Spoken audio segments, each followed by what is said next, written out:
Hello everyone, welcome to my presentation on Wine Expert Interview. My name is Shaduk Tenzin and currently I'm studying at Nathan campus, majoring in Hotel Management.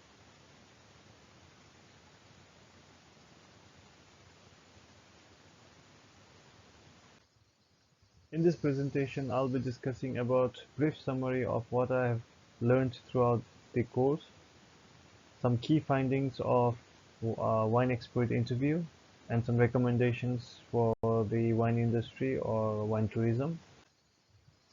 After the course was successfully completed, I was able to learn a lot of new concepts about wines, such as development of Australian wine industry, winemaking, sensory evaluation, wine law, integrity and conservation, and finally, service quality and marketing. From the first topic, I was able to understand about how wine emerged in Australia and what are the different kinds of regions that are responsible for growing and producing different kinds of wines. Secondly, I was able to understand the process and procedure of wine production, followed by the information on sensory evaluation, which means how it feels on our palate while we consume wines, different kinds of laws which is implemented on the consumers as well as the distributors, and finally the most important one, the marketing and the service quality of the wine.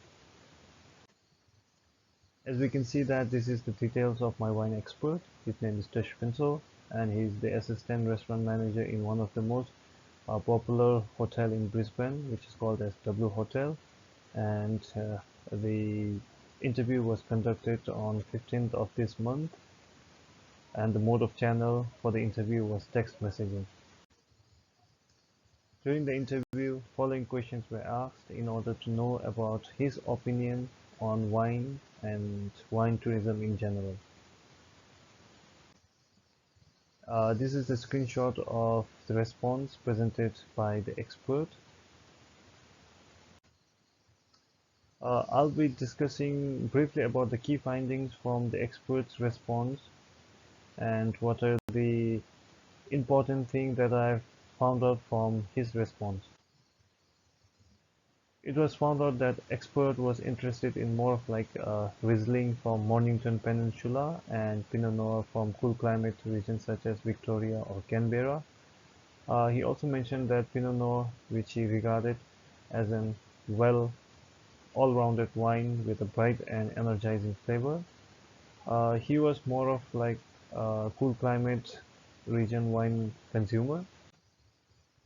He also mentioned that branding or the labeling of wine is very advantageous and important when it comes to marketing.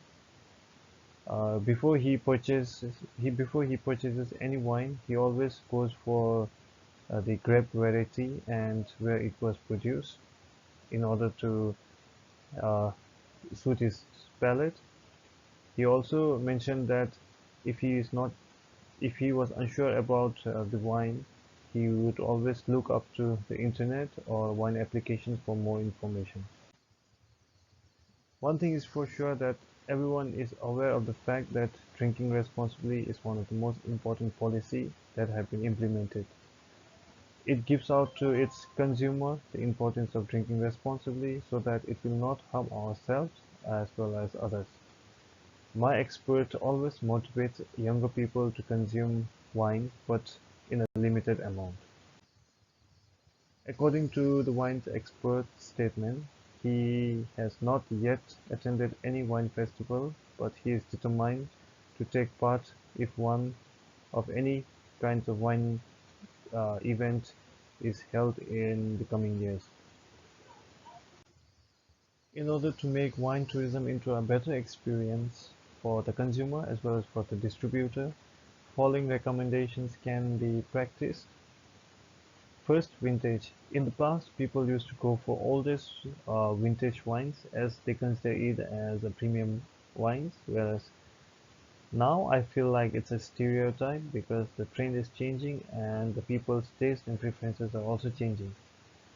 These days, people are more of into health conscious and they always prefer more of fresh bottled wines than the old ones, which might have harmful elements which has been developed over the course of aging, such as uh, the bottle exposed to direct sunlight. Second would be staff training. Staff with better training opportunities and exposure can help the distributor or retailer to increase their sale, as the staff will all possess heaps of knowledge and it will be easier for them to interact with the customer. Third one would be product bundling. Product bundling has always been a significant marketing strategy, and I still feel that it is not outdated and we can make the best use of it. Finally, label designing. Before, the label of wines used to be simple with less color and less attractive, but now, since the most of the market will soon be taken over by Generation Z, who have seen drastic changes in technologies as well as packaging, I think uh, creating a colorful and interesting label can, uh, which is suitable for the taste of the Generation Z, can help in boosting the sales. Finally, it is inevitable that once something is started, it will eventually end. Likewise, I would like to thank Dr. Sungi and the team for providing us with useful information of wine. Thank you very much and have a good one.